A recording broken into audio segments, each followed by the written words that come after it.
I have decided to protect life on Earth and the rights of people.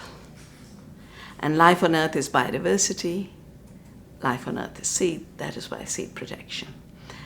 People's rights are both the rights of farmers to grow food, to not get into debt, to not have to commit suicide. More than 300,000 farmers have committed suicide in India since the big global seed companies started to take over. But it is also the right of ordinary people to get access to safe food. I think it is so wrong that we have created a food system which is producing toxic food and creating disease and is creating hunger. When the earth gives enough and working with biodiversity, we can produce more food and nutrition and get it to the last person if we create fair trade.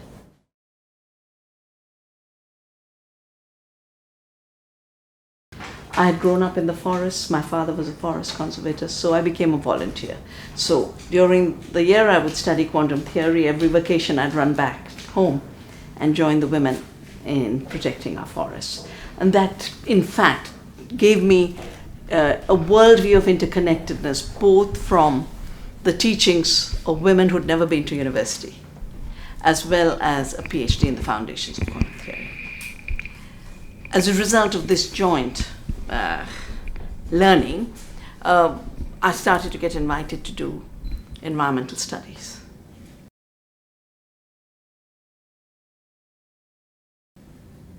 And every time we do a study, destructive activity would stop. Did a study on mining, the mining stopped. Eucalyptus monocultures, monoculture stopped. And I realized that with very little time, one could make a big difference. If one wasn't doing it through academics, but one was doing it by connecting research with action, doing participatory action. So in 1982, I left academics and founded the Research Foundation for Science, Technology and Ecology. I did a study on the Green Revolution because of the violence that we were experiencing in India in the land of Punjab. Because of that, I started to get invited to agriculture meetings, biotechnology meetings, and in 1987, the biotechnology industry that's now pushing GMOs, which was the old chemical industry, said very clearly, we have to do genetic engineering in order to own seeds. Because only through genetic engineering can we take patents, and we need patents to make money out of seed by forcing farmers to buy seed every year. I found it obnoxious, because saving seed is our duty, and to turn it into a crime and to do it in such a strategic way could only come from the mind of war criminals. They were, after all, the industry that had been tried in Nuremberg. They were part of IG Farben, and now they were owning the seed as life sciences industry. So I committed myself to saving seeds. I started Navdanya first as an initiative of the foundation that I'd started in 1982, and in 1991, a separate legal entity to support farmers to create seed banks, promote organic farming, organic production, and fair trade. Of course, I also continue to do my independent thinking, writing, research, teaching, but that is not the work of Navdanya, it's my work. And it's for me like breathing.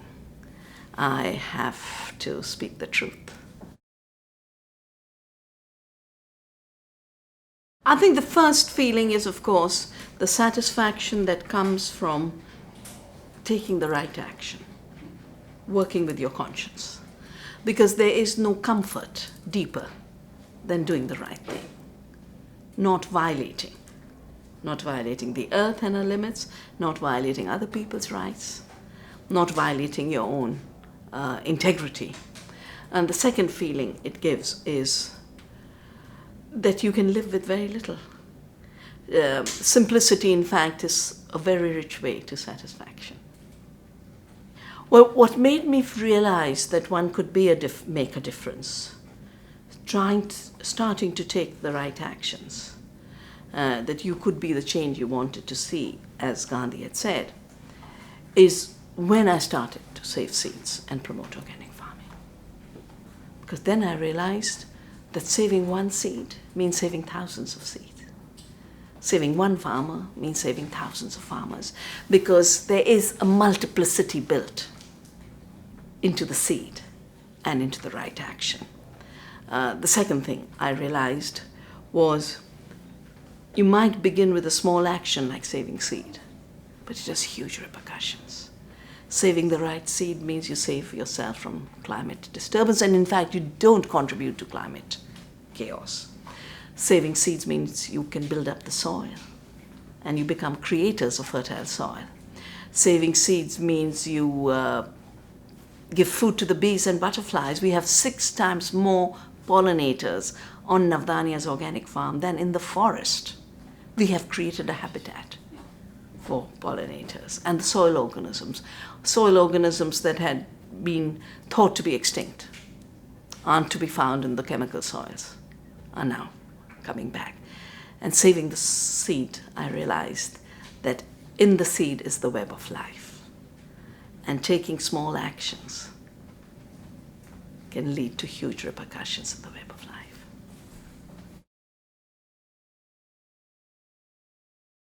All the time. Yes.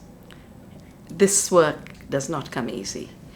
It doesn't come easy because most people have been made to believe it can't be done. It's not possible to produce more food through organic, not possible to save seeds, it's not possible to protect small farmers. But it doesn't come easy because the big interests who have seen trillions of dollars by owning the seed, by selling chemicals, can be very violent. And they have been, and they continue to be. I think the first thing that we all need to recognize is that change is an imperative.